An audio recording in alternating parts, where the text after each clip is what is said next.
Shalom, selamat pagi saudara-saudari yang terkasih di dalam Tuhan Yesus Kristus. Apa kabar semuanya? Sebelum mendengarkan firman Tuhan, mari kita membaca kitab Mazmur pasal 107 ayat 1. Bersyukurlah kepada Tuhan sebab Ia baik, bahwasannya untuk selama-lamanya kasih setianya. Mari kita berdoa. Bapa Surgawi, seminggu ini kami lalui dalam penggembalaanmu. Ada rumput hijau, air tenang, dan juga lembah kelam yang kami lalui. Di semua pengalaman itu Engkau hadir, menuntun, menghibur, menjaga kami. Pagi ini kami hadir di hadirat-Mu untuk bersyukur, menyembah, mengangkat hati kami, memandang kemuliaan-Mu. Angkat suara kami untuk memuji kebesaran-Mu. Berkatilah jalannya ibadah ini. Berkatilah kami semua. Kami berdoa di dalam nama Tuhan Yesus Kristus. Amin. Di dalam dunia ini kita adalah musafir yang kerap melangkahkan kaki tanpa tahu apa bahaya yang ada di hadapan kita. Tanpa tuntunannya kita pasti tersesat dan terjerumus dalam setiap bahaya yang menanti di hadapan kita. Terangnya adalah tuntunan kita, jalannya adalah harapan kita. Yesus Kristus Tuhan adalah satu-satunya yang kita butuhkan di sepanjang masa, karena bersamanya ada terang abadi.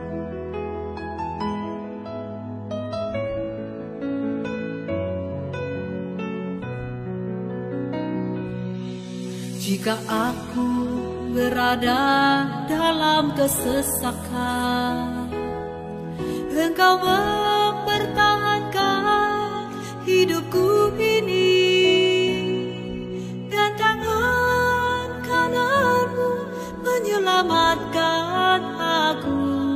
Yesus akan menyelesaikan bagiku. Ku bersyukur buat kasih-Mu yang tak pernah berubah. Ku bersyukur buat kebaikan-Mu sekarang dan selama-lamanya.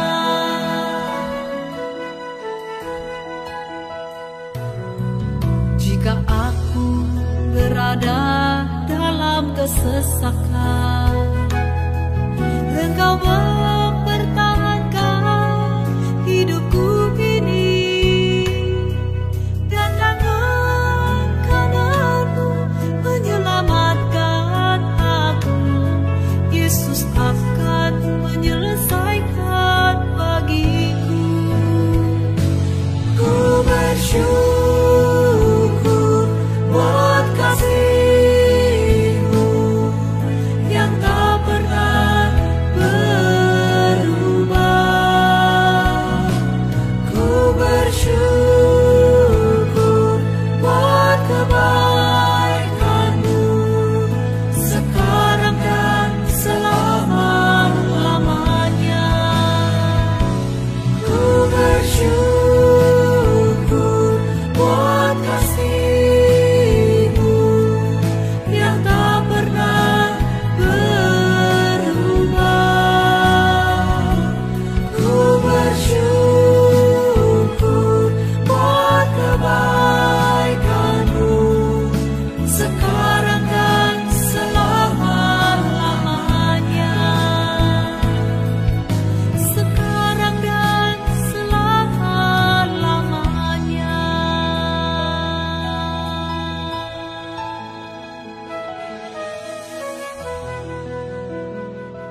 Mari saudara-saudari yang terkasih di dalam Yesus Kristus, kita tundukkan kepala untuk berdoa.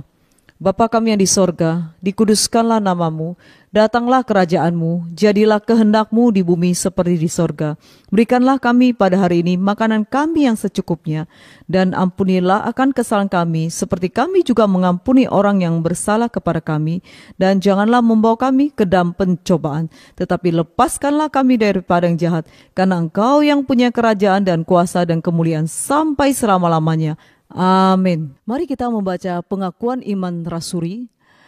Aku percaya kepada Allah, Bapa yang Maha Kuasa, Kalib langit dan bumi, dan kepada Yesus Kristus anaknya yang tunggal Tuhan kita, yang dikandung dari Roh Kudus, lahir dari anak darah Maria, yang menderita sengsara di bawah pemerintahan Pontius Pilatus, disalibkan, mati dan dikuburkan, turun ke dalam kerajaan maut, pada hari yang ketiga bangkit pula dari antara orang mati, naik ke surga, duduk di sebelah kanan Allah, Bapa yang Maha Kuasa, dan dari sana Ia akan datang untuk menghakimi orang yang hidup dan yang mati. Aku percaya kepada Roh Kudus, gereja yang kudus dan am, persekutuan orang kudus, pengampunan dosa, kebangkitan tubuh dan hidup yang kekal. Amin.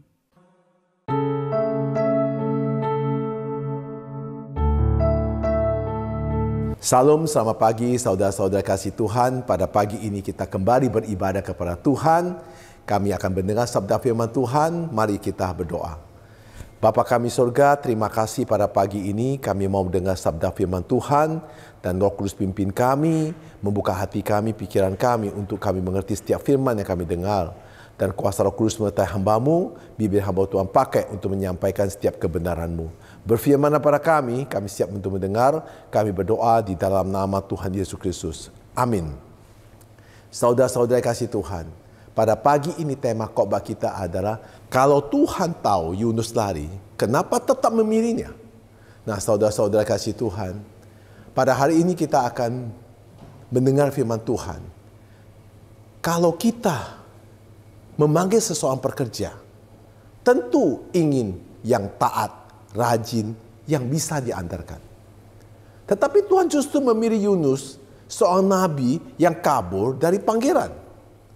Pertanyaan logis yang muncul, kalau Tuhan tahu Yunus akan lari, kenapa tetap memilihnya? Jawabannya akan menolong kita yang kadang merasa gagal, tidak layak, yang pernah melarikan diri dari kehendak Tuhan. Nah saudara, Tuhan memilih bukan karena kesempurnaan Yunus, tetapi karena rencananya. Di Yunus pasal 1 ayat 1 sampai 2. Ayat 1. Datanglah firman Tuhan kepada Yunus bin Amitai demikian. Ayat kedua. Bangunlah, pergilah ke Niniwe kota yang besar itu. Berseru terhadap mereka, karena kejahatannya telah sampai kepadaku. Saudara kasih Tuhan, Tuhan tahu Yunus membenci bangsa Asyur. Tetapi Tuhan tetap memilih. Saudara, pelajaran apa yang kita bisa ambil dari larinya Yunus? Tuhan tidak mencari orang sempurna, tetapi orang yang mau dibentuk. Panggilan itu bukan karena kelayaan Yunus, tapi karena anugerah. Tuhan memakai Yunus bukan hanya untuk ke Niniwe, tetapi juga mengubah hati Yunus sendiri. Saudara kasih Tuhan, saya berikan contoh kehidupan. Seorang guru bisa saja memilih murid yang nakal untuk diberi tanggung jawab sebagai ketua kelas. Mungkin pada murid yang lain pasti bingung. Mengapa? Karena ia tahu melalui tanggung jawab itu, muridnya itu akan berubah menjadi lebih disiplin. Demikian juga Tuhan, Ia memilih kita bukan karena kita sudah beres, kita sudah bersih, tetapi karena Tuhan ingin membentuk kita melalui panggilan itu. Dalam kehidupan sehari-hari, jangan berkata, saya tidak layak dipakai Tuhan. Justru karena kita tidak layak, Tuhan ingin menyempurnakan kita. Kalau Tuhan menunggu kita sempurna, tidak ada seorang pun yang layak. Sering sekali saya selalu tanya, kamu siap dipakai Tuhan? Belum lah Pak Pendeta, saya masih belum ada apa-apa. Banyak berkata seperti itu. Dulu saya juga seperti ini. Dikatakan, kamulah jadi pendeta. Enggak lah, saya mana layak. Ya, saya baca Alkitab juga jarang.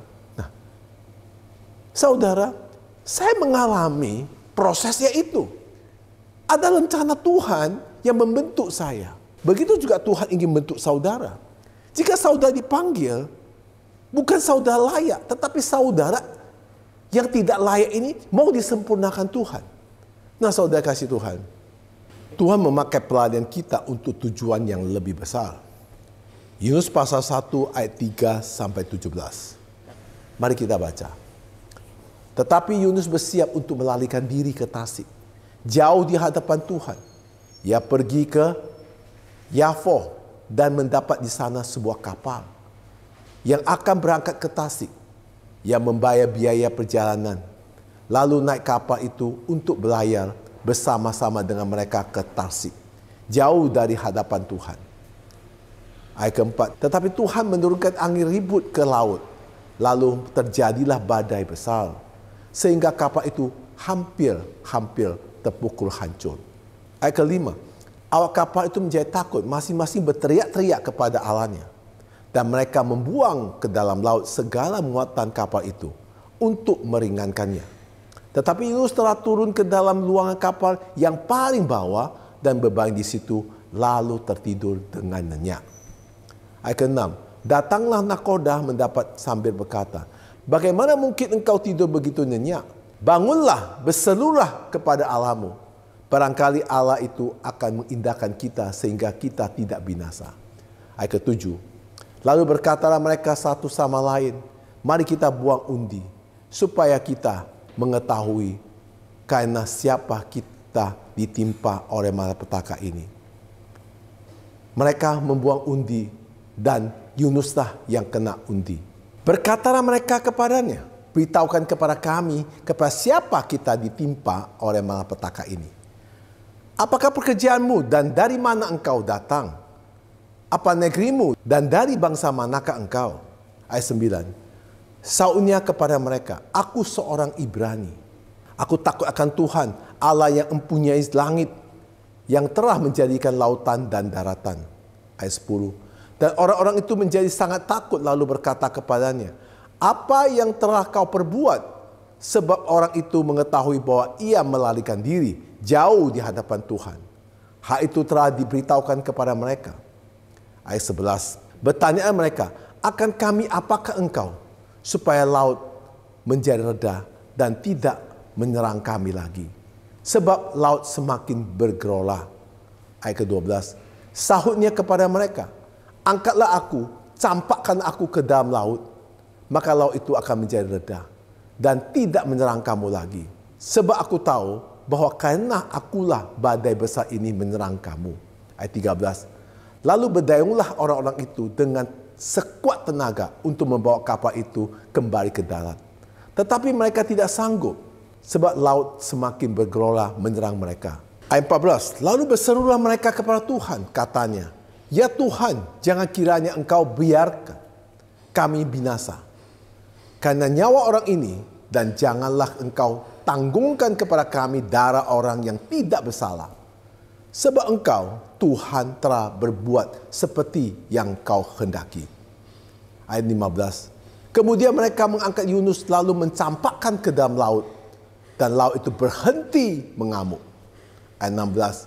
Orang itu menjadi sangat takut kepada Tuhan, lalu mempersembahkan korban sembelihan bagi Tuhan, serta mengikarkan nazar.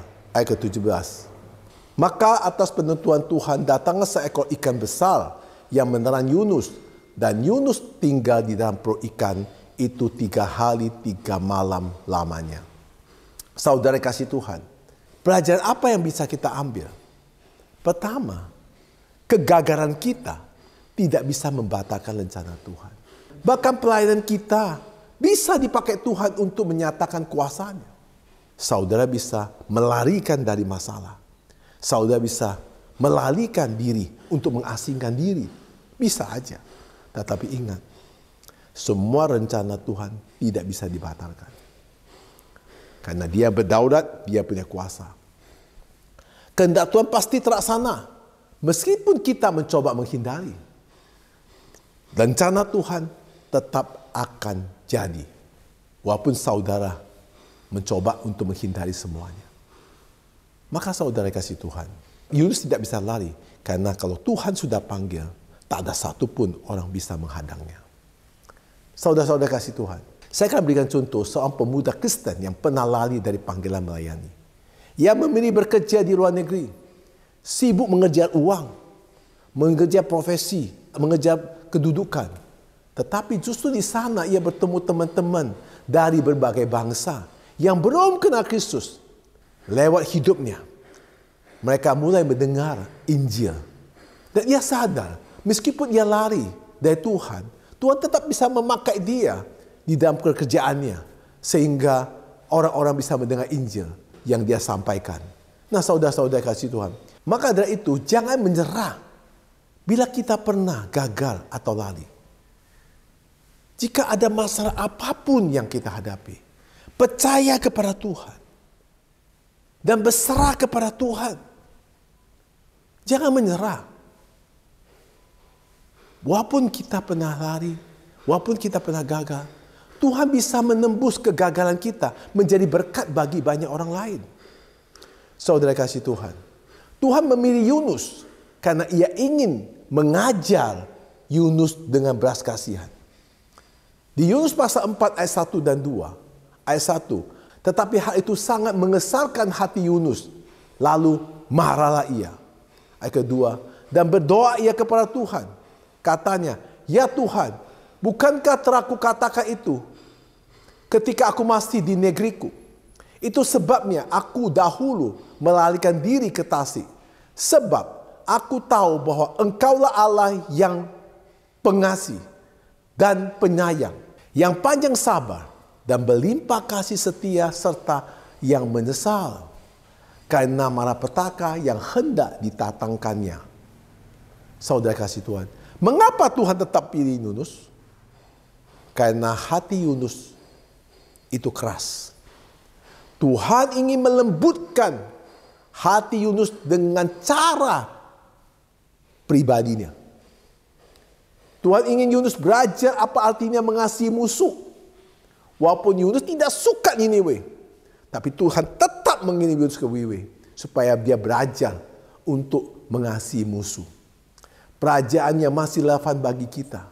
Banyak hal yang kita harus belajar, banyak hal pekerjaan, banyak hal komunitas, bertemanan maupun melakukan aktivitas yang banyak yang tidak kita suka. Tapi kita harus belajar untuk mengasihi orang-orang kita tidak suka. Karena itu adalah proses Tuhan.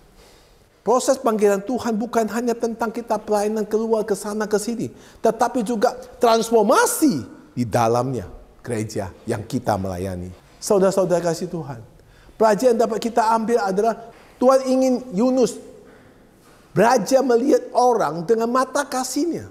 Seperti kita harus melihat orang itu bukan dengan kacamata kita tentang kita menyebalkan dia, kita nggak suka dia. Tapi dengan mata kasih Tuhan kepada dia.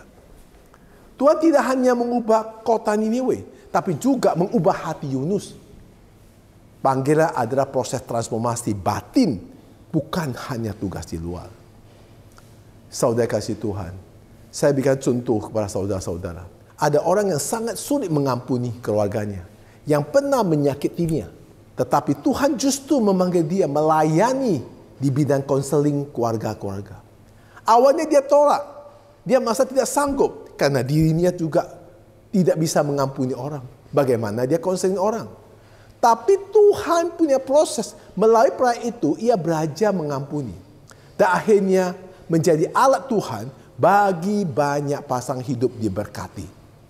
Saudara kasih Tuhan, Tuhan memilih dia bukan dia sudah bisa mengampuni, tapi karena melalui proses itu Tuhan mengajar bagaimana dia berbelas kasihan kepada orang-orang yang dia konseling. Saudara kasih Tuhan, kadang Tuhan memanggil kita justru ke area-area yang paling kita ditolak.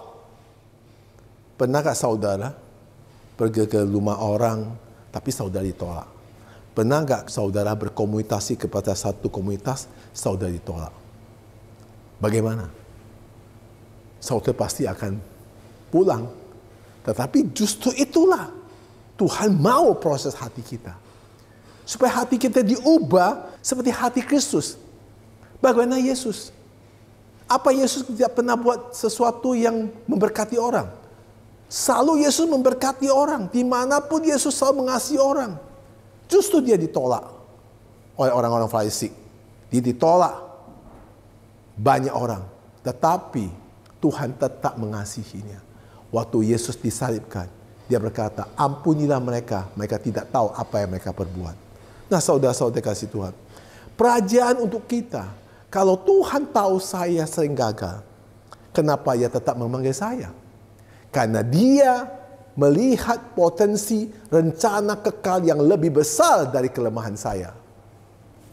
Kalau Tuhan tahu saya pernah lari dari Tuhan, apakah saya masih bisa dipakai?